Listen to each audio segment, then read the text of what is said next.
Mom, you did a lot of sewing for me while growing up. You made most of Jane's and my clothing. And on one particular occasion, I remember you making a dress for one of my piano recitals. I was probably in the 4th or 5th grade, and we had shopped for this pattern and fabric, and I was very excited about our selection.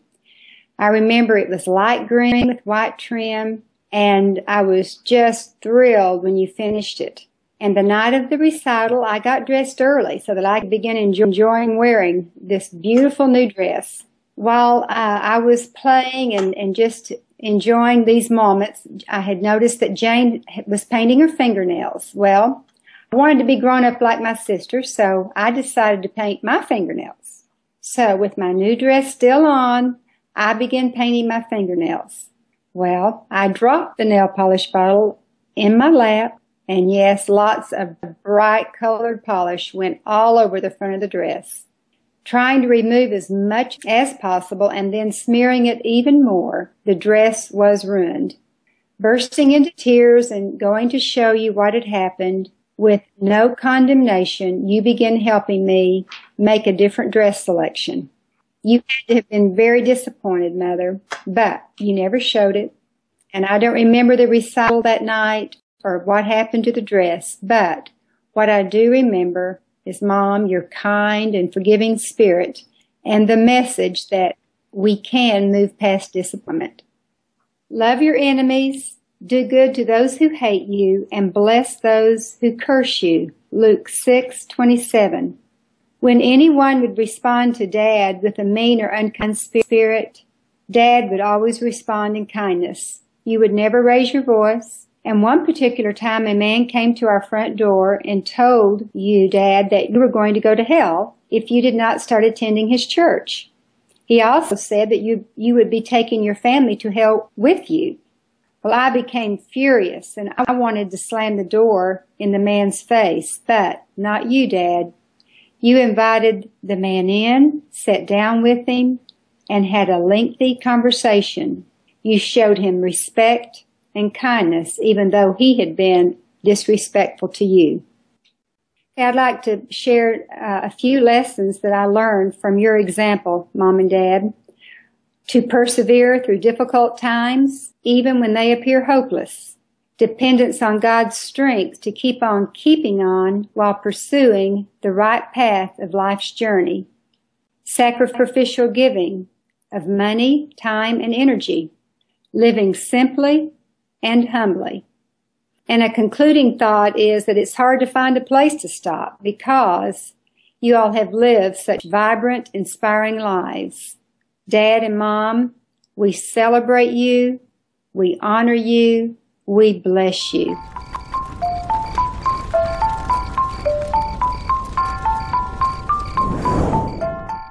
In junior high, Jonathan, James, and I wanted Dad to build us a raft so we could float on the river. He really didn't have time to build it, but after keeping after him, he finally located 2 empty drums and built a platform on top of it, tying the 2 together. He then hauled it down to the river where we had so much fun with it. We didn't have any paddles, but we got some long sticks and made do. I found the 20-pound weight, I think it belonged to Dad's garden tiller, tied a rope to it, and used it as our anchor when taking it out to sunbathe. Thanks, Dad.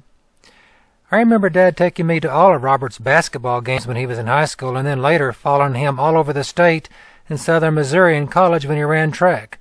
I love seeing Robert compete in his sports and going on these long trips with Dad.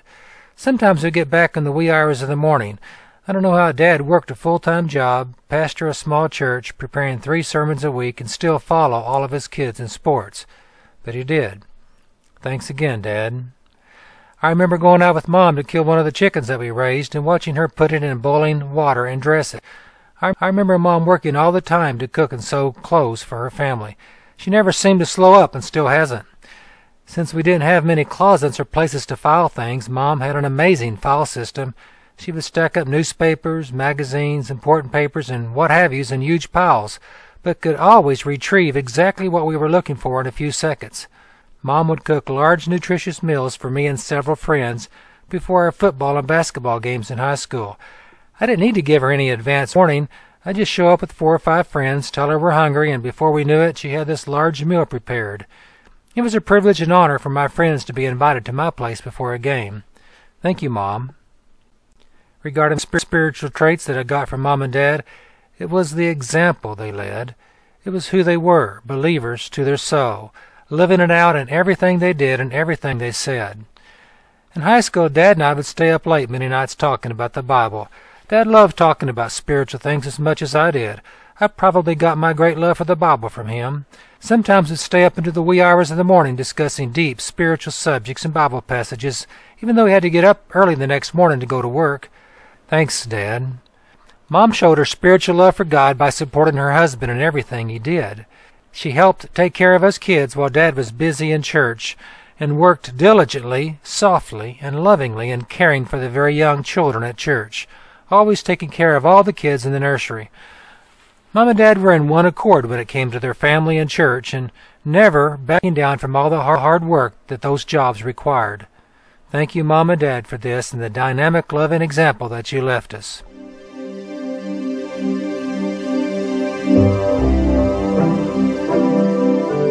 I'm going to start when we lived in the house in Gentry, which was basically 2 houses behind First Baptist Church, and it was between Carl's Gym and Gentry High School. We started out with what today would be considered a half bath on the back side of Mother and Dad's bedroom.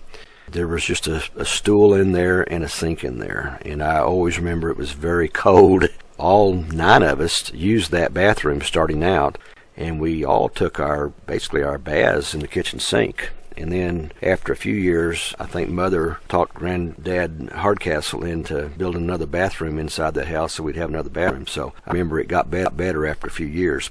Living in Gentry in that house was a lot of fun, and we had a lot of good experiences there, and I think that all helped shape and mold us as part of our lives. Then when we moved out on Highway 68 outside of Siloam Springs, again, I remember our bathroom situation. Mother kind of handled the lease with the gentleman in Anderson, Missouri. I remember her talking to him on the phone and writing him letters.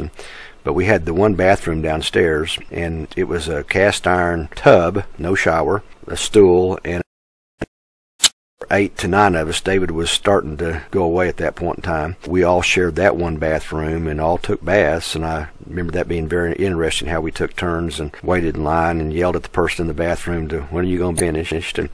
And Mother, again, later on talked the landlord in to add another bathroom upstairs, so it got better. Spiritual values. I think that, we were all raised in the church because of, Dad being a pastor. Most of my memories would be confined to the Gum Springs Baptist Church.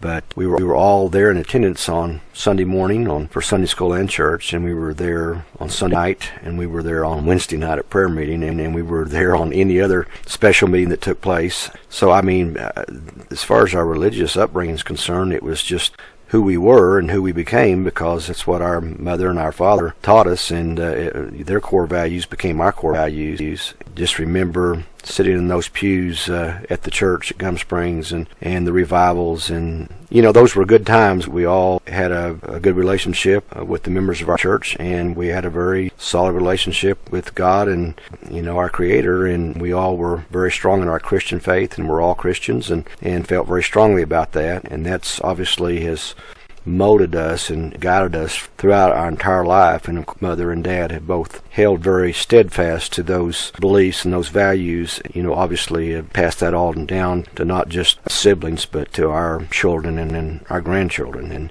it's obviously very, very of our heritage, and we got it from Mother and Dad, and that we're appreciative of that. Things that I'm grateful for from my parents. I think the main thing is their steadfastness. They never, ever gave up. They never quit. They always persevered.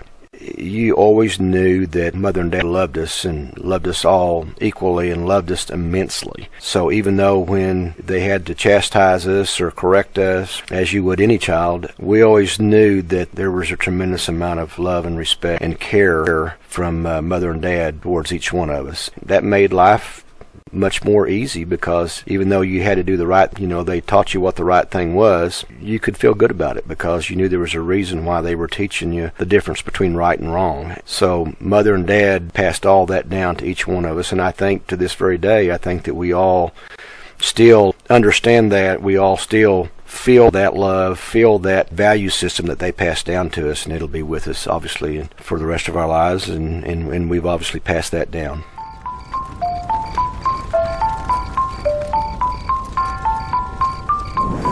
While I didn't really appreciate it at the time, the best memories I had around Dad was work.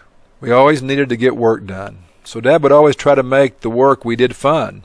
He did that by competing with us in whatever work we were doing. Whether it was cutting wood, picking poke, picking up walnuts, working in the garden, milking the cows, or going to the blackberry patch, it was done by competing against the speed of Dad. One vivid memory comes to mind. Dad would wake us three youngest boys up early, usually around 5:30 a.m. in our free summertime hours in the hot months of June and July, and we would head to the blackberry patch. When we arrived, Dad would have a metal gallon bucket, and we boys would have a quart container. He would tell us that before we could get our quarts filled. So the competition was on, and we went to work like lightning. Glancing over at times to see how he was doing, he would just be smiling, working away with both hands. But before you knew it, he would say, "Mine's full. How are you doing?" Regretfully, we would be behind, and ours would not be quite full yet. So we'd start again to see if we could beat him. When we found out it was hopeless to compete against Dad, we took our time and ate some berries along the way. Then it was time to make our way back to the house and give these to Mom to make blackberry cobbler and blackberry jelly. Talking about food leads me to my memory with Mom. Mom was always cooking for me, my friends, and our family. Saturday was the chicken day for Sunday lunch. Sunday night, Mom would always boil the remaining unused parts of the chicken, strip every bone, and use it to prepare chicken pot pie for Monday night supper. She would break open 2 10-pack cans of biscuits and bake and place on top of our chicken pot pie.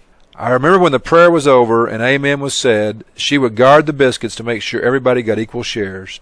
Some wanted more, but she would not budge. If you tried, you might end up getting whacked with a wooden spoon, a yardstick, or anything else hard that was available. I have learned many things about how to live life from them, but the most impactful life lessons that I've learned from their lives have been how they love each other and how they love others. I have always had a front row seat view of my parents' lives because I have lived near them most of my life. From this perspective, I have been inspired as I have seen my parents demonstrate God's love to each other, even though they have experienced significant trials and tribulations, personally, in their family, and in other relationships, and that has always impressed me. You see, what makes them truly stand out to me is they don't seem to define success by the size of their homes, the subdivisions they live in, the cars they drive, the clubs they belong to, or the friends they have. They don't define success by how many vacations you can take, second houses you own, and how much money you have, and how many things you accumulate, and by the position you hold or the job you have. They simply measure success by a different yardstick, one that I would call an eternal measurement. Somewhere along the way, they came to understand that the world's view of success is really building an earthly legacy, while significance is really creating an eternal legacy. They chose the latter, to live lives of significance. They came to understand what really matters most will not be what others say about their lives, but ultimately what God says.